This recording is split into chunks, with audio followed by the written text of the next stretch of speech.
Well, hey there, guys, and welcome back. On this week's show, we're making some custom speaker mounts.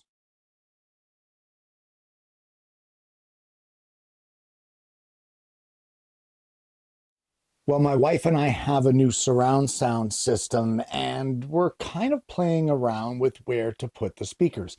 We found a position that we like, but it's going to require a wall mounting behind us up around the ceiling level or just below it. Now, they do sell brackets like this, but they're very expensive. So I thought, you know what?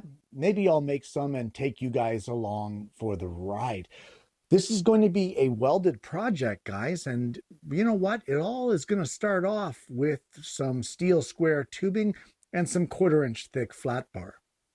Well, this here is one of the rear speakers that I need to mount. And they actually mount with a 1/4 20 bolt right here. And I kind of need it up a little higher, but tilt it down towards the viewers. So what we're going to do, let me just show you what I have in mind here. What I want is I want a flat bar background, or backboard, I guess we'll call it, something like this. And then we will have right here, we're going to have a piece of 1 inch tubing, and this end right here will be cut at a 30-degree angle. From there, we're going to have another piece of flat bar, just like this. And there will be a hole right through here to mount to this 1/4 20 bolt right here. And this essentially, this entire mount is going to be able to screw to the wall to be able to catch a stud. There'll be a hole up here and a hole up here. We just have to make sure that this bottom piece here does not interfere with our bolt hole and that this top piece here does not interfere with our bolt hole. You want to make sure that all pieces are going to leave accessibility to easily mount both the speaker and the mount itself to the wall. So the first thing I'm going to do is I am going to cut all of my pieces. Well, while cutting our pieces, there are a few things I'd like to point out. Number one, guys, please, full face shield when you're cutting metal or when you're using one of these metal cutting blades.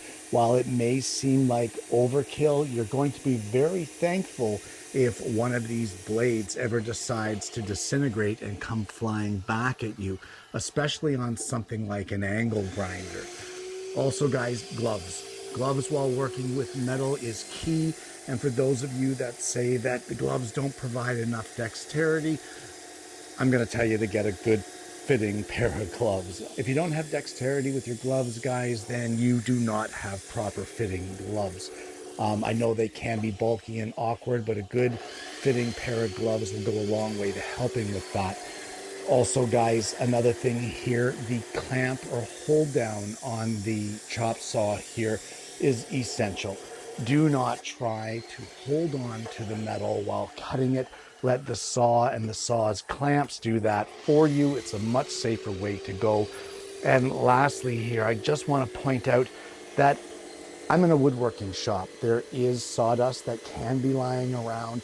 You want to take as many precautions as you can. And for me, those precautions include a fiberglass fire blanket.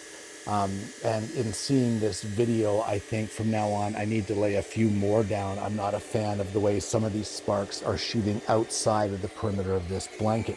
Although it's catching most of them at the rear, I think I'd like to have a little more protection around the outside.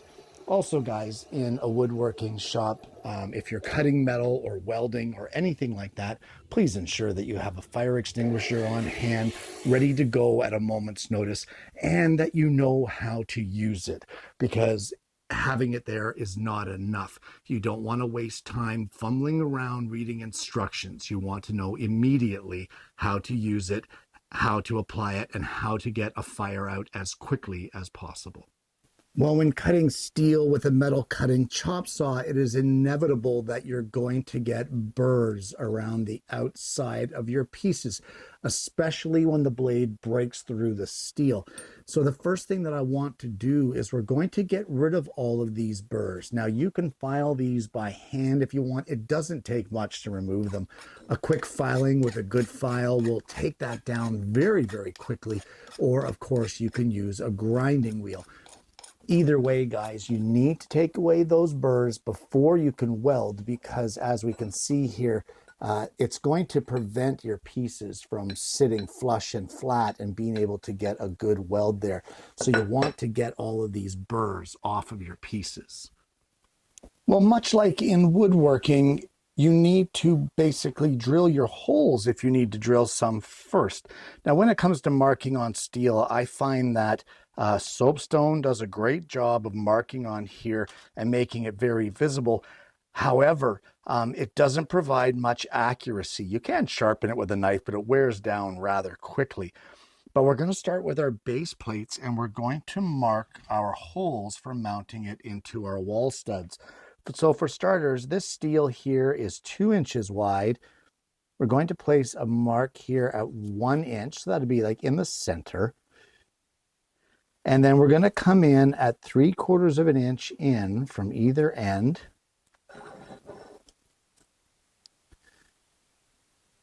And that is going to be a little difficult to drill at the drill press. So you really want to get in here with a good awl and give it a good center punch in order to really give your drill bit a guide in order to be able to drill the hole accurately. And with our mounting holes drilled in our base plate, the last holes we need to drill are going to be the holes for our 1/4 bolts in our shorter pieces of 1 inch tubing. Now guys, this will be a through hole. I'm just drilling it a 1/2 inch down from the top and centered on the 1 inch tubing. And that's all the drilling and cutting done. I've kind of dry fit them together just to make sure that they're going to do or look the way that I want. And I'm pretty happy with how they're going to go together here. So the next thing that we want to do is I need to weld these. But the outfit that I am wearing, which is shorts and running shoes and a t-shirt, is not a welding outfit. I am going to get my welding setup done in here, get that all ready with my fiberglass blankets. I'll show you that when I get it set up. And as well, I need to change my outfit. And then what we're going to do here is get these welded together. Well, I know that some of you have seen this before, and it's not necessarily ideal for a woodworking shop to be welding out here, but it's what I have. I don't have a garage, so I take extra precautions. And one of those precautions is this curtained off area here with these fiberglass curtains, the fireproof curtains. That keeps any of the molten slag from bouncing out and into areas where there can be sawdust. And the floor is completely coated as well with those same fiberglass blankets. Now what I have here is I just have an old workmate. I bring my cables over from my welder. I have my working clamp and of course my rod holder and assorted clamps to be able to hold things down. Guys, it's all about being safe. And one thing here that is not safe at all is this outfit that I'm wearing. So that will change. But until I get this all set up, I don't want to be wearing my heavy duty welding outfit just to get this all set up. So for now, I have it ready to go. We're going to tack weld these together first. But most importantly, guys, please have your fire extinguisher ready. Have it close by. I normally have my wife come out here and she spots for me and watches for any slag that may go outside of the work zone. She's unavailable today, so I have to be a little extra diligent on this. So let's get these tack welded up and I'll show you what we end up with.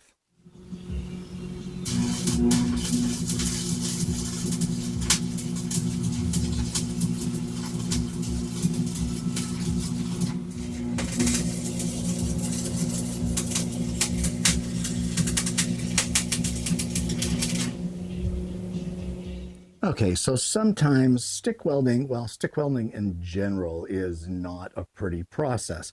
And while you can get a good bead of metal laid down and it's structurally sound, it looks like a dog's breakfast.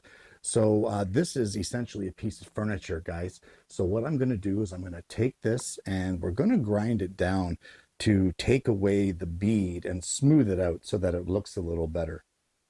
Well, this certainly isn't the best welding job I've ever done, but you know what? It's a pair of speaker mounts and it'll be just fine. It's going to look great when it's on the wall. So either way, I've ground the areas flat because as I said, although there are some guys that'll say, you know, what are you, a welder or are you a grinder? This is essentially a piece of furniture and you don't want the bead to show. At least I don't. So that's why I ground it flat. So at this point, I'm just cleaning the entire thing with a little bit of paint thinner. You can see all the oils and stuff that's coming off of the metal. And I'm going to get it nicely cleaned up, get it oil free, and then I'm going to take it outside and give this a couple coats of a high gloss black spray paint.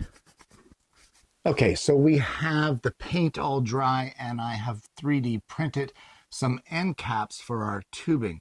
So we're just going to gently tap these in place.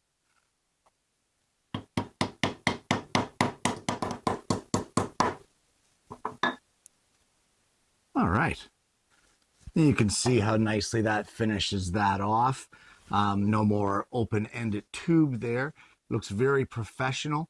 And all that's left to do here now is get these installed in the house and mount our speakers. And I'll show you how that looks when I get that all finished up.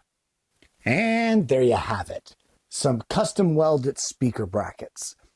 Guys, this project came out of necessity, but it also came out of, I guess, stubbornness. The entire point of this show is not about welding.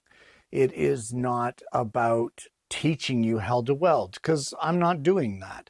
Um, I spent a lot of times in a welding lab learning how to weld and getting my welding certifications, but I am not going to come on here and teach you how to weld. That's up to you to learn if that's what you want to do. I can give you some of the safety of it though, which is the PPE that you would use. And of course, cutting steel on the chop saw, there are certain things I can tell you about as far as safety goes. I see far too many guys on YouTube that are the experts that say that they are the guys that can weld. I can weld a bead better than anybody. And they're in a t-shirt and running shoes. And how long before some of that hot molten slag drops down onto your running shoes and burns through to your foot? Guys, it just isn't worth the risk. And while it's extremely hot and it's extremely sweaty, and I honestly am not a big fan of welding here in my shop because it's so tight, so constricted, it makes such a mess, etc., etc. It's still necessary to wear the PPE. But I digress. I'm getting sidetracked here.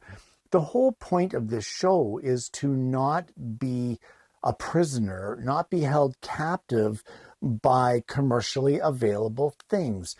The initial brackets for these that I wanted were available, but they were quite expensive. So I decided instead of saying, okay, here's my money, it's not like I can't afford it.